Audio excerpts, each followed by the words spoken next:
Okay na kayo? Muna kasi kararating ko. Oh.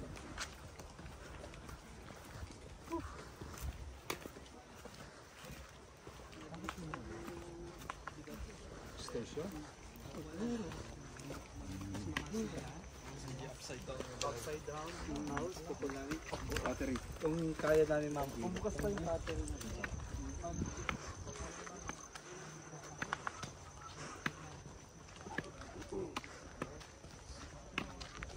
The Church of St. Mary. The Mary the Virgin. Kailan po yan Ito, ginawa? Kailan po yan na-start? ngayon lang. Ngayon? Bago ito. Bago. Cemetery. It's legal. Pero walang nakalagay na.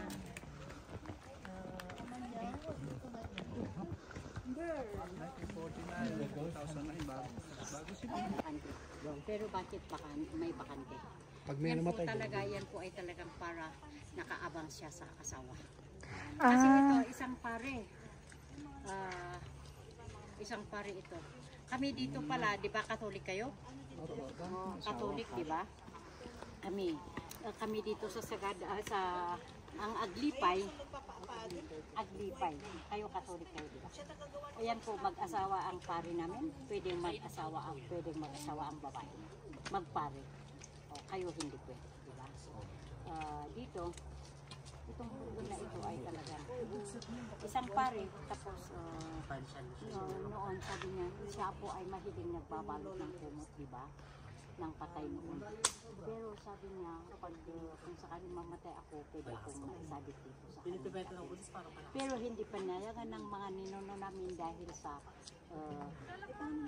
isang pare hindi pwede.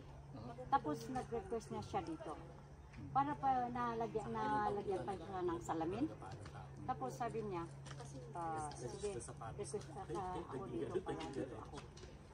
Pag may bagong mailibing, magsilip muna bago magbendisyon, bago iakyat dito sa simbahan.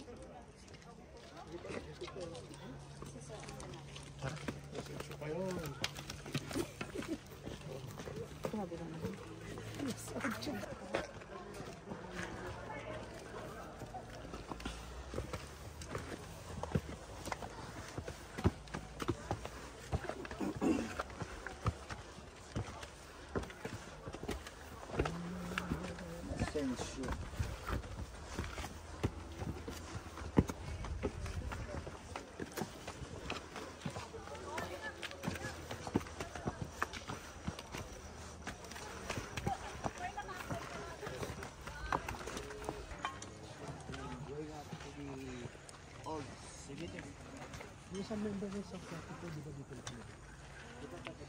Ito yung member ng support ito. Dalawa sila, pero yung isa, siya sa Baguio siya na ilibing. Ang kasama natin, saan po sila? Ayun, si Peter. PO3 na. Angelo Colocan. Dito ay nagturo ng Christianity. Tapos dito, 19 barangays kami dito sa Sagada, pero kaming taga-sentro, 3 barangay. Dito, South Central at dito. Kami na taga-sentral, kami ang pwedeng magtibing dito. During undas, instead using candles, mas madali yung kahoy. Ito na po ang ginagamit namin pag-undas. Pero ang ano namin, ang mauna, mag-publish, syempre naging Paris Eden na kami. Yan po ay pinaka-mother church. Nag-publish kami muna ng kahoy sa amin. Ito po Modern Church, ito po nasa entrance. Pwede mo i-stop pa. Lakad ka rin Gab. Gab, look at me Gab.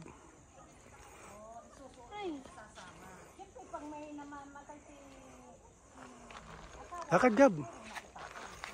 Careful ha.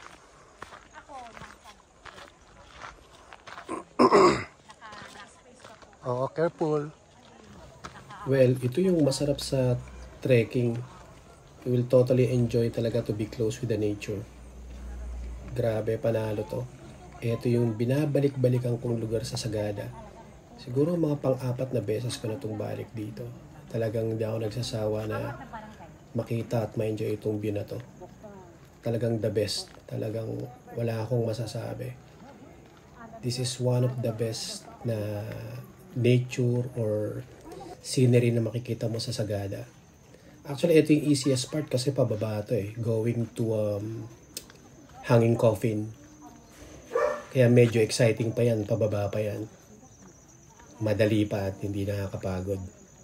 Talagang i-enjoy mo lang yung bawat paglalakad mo to enjoy yung nature. Siyempre, yung chirping of birds. Para siyang musika sa tenga mo. Talagang you will really enjoy it. Ito yung perks talaga ng pag-travel. Lalo na dito sa Sagada. Ito yung walang sawang binabalik-balikan kong lugar dito. Kahit siguro makasampo 100 beses ako makapunta rito, talagang hindi mo pagsasawaan yung scenery. Lalo na yung weather. Kasi nga medyo malamig yung weather ngayon. Kaya totally I'm really enjoying talaga yung trekking dito. Tapos hindi ka pa pagpapawisan. Kaya ayun ang pinakamaganda doon. Taya. Ito mahirap sa pagbablog din no? Hindi mo na lang kung ano yung mga sasabihin mo rin. Ayan no? Grabe, ang ganda, di ba? Tignan mo naman yan, no? Green na green. Kaya, mas maganda talaga pag maraming puno Greens talaga Talagang panalo. Super panalo. O sige, enjoy nyo muna yung panonood nyo. Nakakapagod din pala mag voice over, no? Enjoy nyo muna yung view. Nag-enjoy kayo sa panonood nyo. Kumuha kayo ng popcorn habang nanonood kayo. Han, picturean ko kayo. Gabi, honey.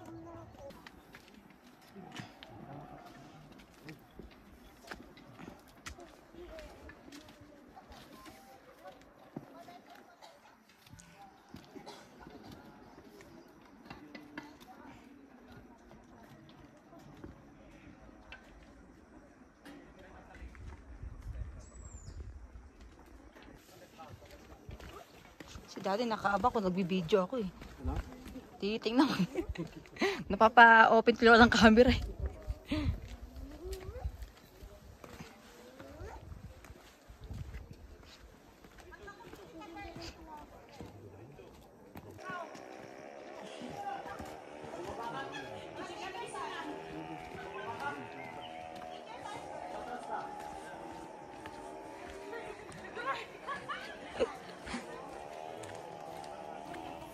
Ayun, sa wakas, nakarating din kami sa Hanging Coffin.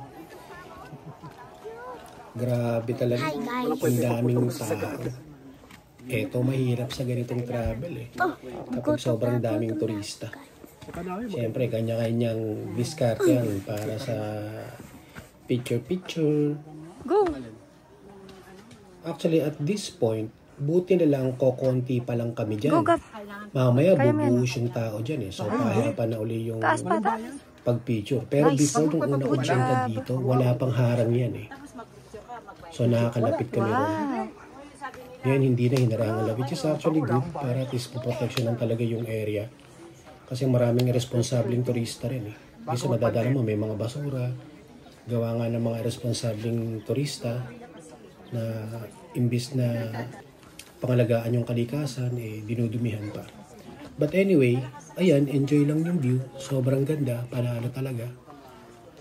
Kaya binabalik-balikan ko ang Sagada. Aside sa malamig, yun nga, maganda yung mga tanawin. Masarap yung simoy ng hangin, hindi polluted. Talagang sisinghutin mo talaga yung oxygen dyan. Grabe, panalong panalo. Isang singhut mo pa lang panalo talaga Mahay ka talaga dyan sa simoy ng hangin. Sa sobrang bango.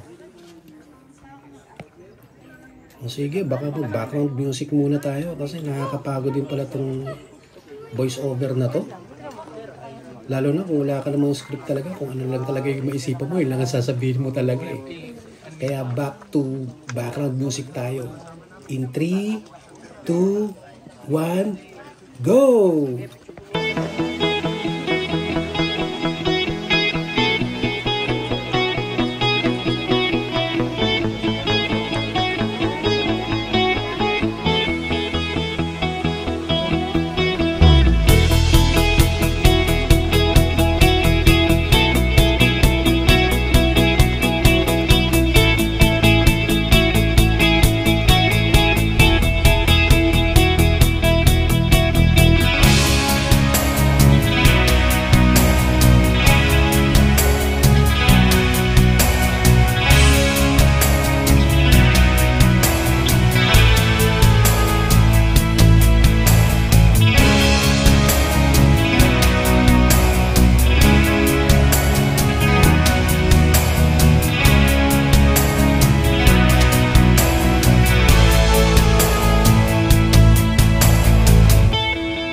Ito yung pinaka-the best na trekking na ginawa ko. Kasama ko yung anak ko si Gab. Actually, first time kong nag-trek sa daan na to. No? So normally, dinadaanan ko yung may hagdanan, yung kaninang nakita nyo. Pero nung dumaan ako rito, panalong panalo. Panibagong adventure na naman. Sulit na sulit yung pagod.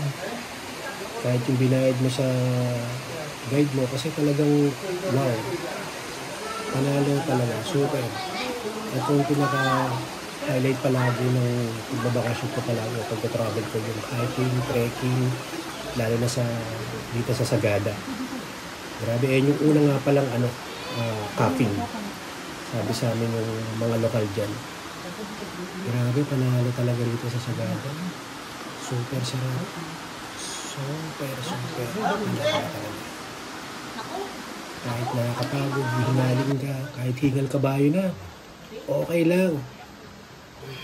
Kasi sobrang may enjoy mo talaga yung nature, yung kapaligiran mo, yung mga puno, tapos kung bango pa ang simoy ng hangin, panalo. Ayan, nakarating din kami sa Kali. Sulit na sulit. Nagawa namin kasama si Gab. Imagine, 7 years old lang yung anak ko na yan. Pero kasama namin nag-trekking. Tingin kayo. At nag-enjoy din siya sa paglalakad. Kita nyo, nakaupo na lang. Grabe. The best ka talaga, Sagada. Panalong panalo ka talaga.